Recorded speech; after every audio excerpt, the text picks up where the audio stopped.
পৃথিবীর तमाम বাতিলের সামনে আমি আলী দাঁড়াবার চাই।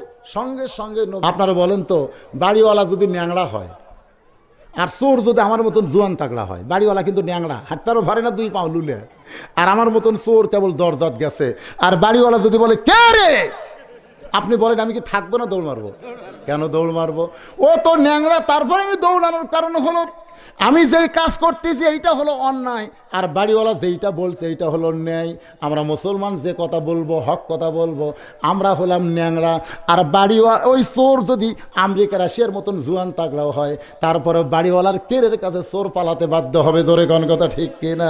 আপনার বলেন তো কোরআন কি হক? জোরে কোন কোরআন কি?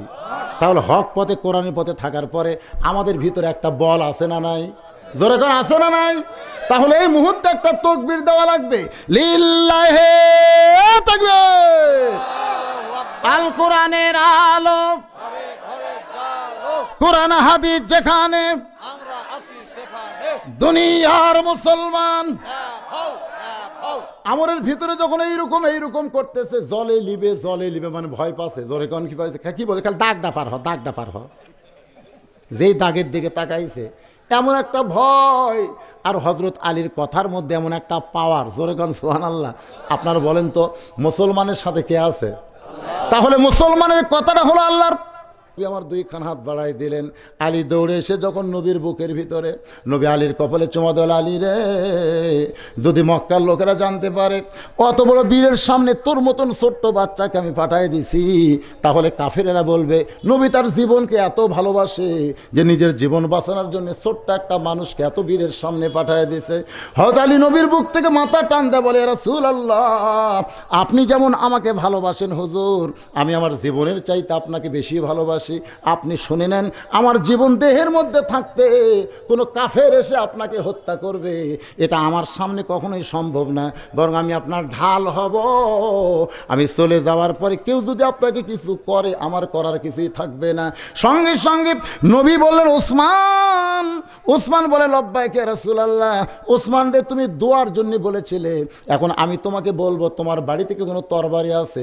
ওসমান গনি বলে হুজুর, আমার বাড়িতে একটা তরবারি আছে, এই তরবারি দিয়ে আমি উট আর দুম্বা জব করি। বছরে কয়দিন? জোরে কোন কয়দিন? বছরে ঈদুল আজহার দিনে আমি উট আর দুম্বা জব করি, ওই তরবারি আমার বাড়িতে আছে। রাসূল বললেন তরবারি খানা নিয়ে আসো। ওসমান গনি এক দৌড়ে তরবারি নিয়ে যখন নবীর হাতে দেয়, নবী তাকায় দেখে তরবারি মাত্র 27 ইঞ্চি। জোরে কোন কয় ইঞ্চি?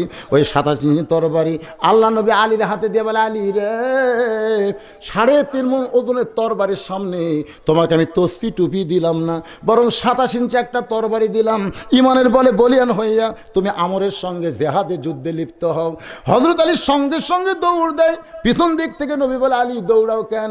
বলে হুজুর, দৌড়ানোর কারণ হলো আমর অনেক আগে আপনাকে হত্যা করার জন্য রওনা দিয়েছে, কিন্তু আমার যাইতে দেরি হবে, এই কারণে দৌড়ে এমনভাবে আমরকে আটকাবার চাই, আপনার পবিত্র চেহারা দেখার আগেই আমি ওকে জাহান্নামে পাঠায়া দিব। 27 ইঞ্চি তরবারি নিয়ে হযরত আলী এক দৌড়ে গিয়ে দেখে হাজার হাজার কাফের বেঈমান, আর সামনে আমর খালি হাতির মতন হাঁটতেছে। প্রতি সন্ধ্যায় 21 কেজি খাদ্য খায়, বোঝেন না? ওর শরীরের সাইজটাই আলাদা। হাতির মতন তরবারি কাঁধে নিয়ে হাঁটতেছে, আর পিছন দিক থেকে কাফেররা মিছিল করতেছে। মুসলমানের নবীকে বাঁচতে দেওয়া যাবে না, মুসলমানের নবীকে কেউ বাঁচাবার পারবে না। এত বড় বীরের সামনে থেকে কে নবীকে বাঁচাবে? এই মিছিল করতে করতে যখন আমরকে সাদর সম্ভাষণ জানাইতেছে, এমন সময় হযরত আলী ওই আমরের সামনে গিয়ে দাঁড়াইছে। সুবহানাল্লাহ। একেবারে সামনে গিয়ে 27 ইঞ্চি তরবারি নিয়ে দাঁড়াইছে। আমর অট্ট হাসিতে বলে, তুই কে রে? আমার সামনে চাকু নিয়ে দাঁড়াইলি? কারণ একটা হলো চাকু, একটা হলো তরবারি। যেইটা দিয়ে গরু জব করেন তার নাম হলো তরবারি, আর যেইটা দিয়ে চামড়া ছেলেন তার নাম কি? আপনারা কি কোন চাকু খন না? মানে ছোট, অর্ধা 3.5 মণ, আর এটা মাত্র 27 ইঞ্চি। চিৎকার দিয়ে বলে, চাকু নিয়ে আমার সামনে কেন দাঁড়াইলি? সঙ্গে সঙ্গে হযরত আলী ওই ছোট্ট তরবারি দিয়া আমরের সামনে রাস্তায় একটা দাগ দিলেন। এই রাস্তার উত্তর থেকে দক্ষিণ পর্যন্ত একটা দাগ দিয়ে বললেন, রে কাফেরের পাঁটা, তুই কত বড় বাপের বেটা! আল্লাহর নবী তো হত্যা করা দূরের কথা, খালি দাগটা ডেঙ্গাইয়া সামনে যা। সুবহানাল্লাহ না কেন? এ দাগ দিয়ে বলছে, তুই কত বড় বাপের বেটা, আল্লাহ নবী মারবি? আল্লাহ নবী তো দূরের কথা, খালি দাগটা পার হ, খালি দাগ। এভাবে দাগ দিয়েছে। আপনারা বলেন তো হজরত আলী কি পড়ে দাগ দিয়েছে সেটা আপনারা জানেন? সেটাও কিন্তু কোরআনে আছে। সুবহানাল্লাহ।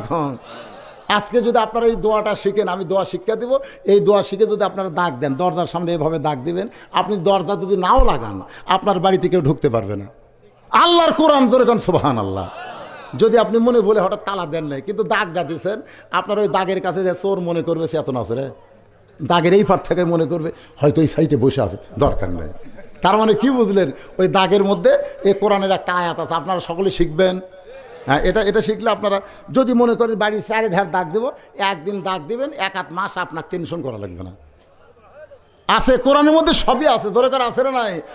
হজরত আলী সে আয়াত পড়ে দাগটা দিয়ে বলতেছে, তুই কত বড় বাপের বেটা, আল্লাহর নবী তো দূরের কথা, এই দাগটা ডেঙ্গায় তুই এক ধাপ সামনে যা। যেই মাত্র এই কথা বলছে, আমরের ভিতরে খালি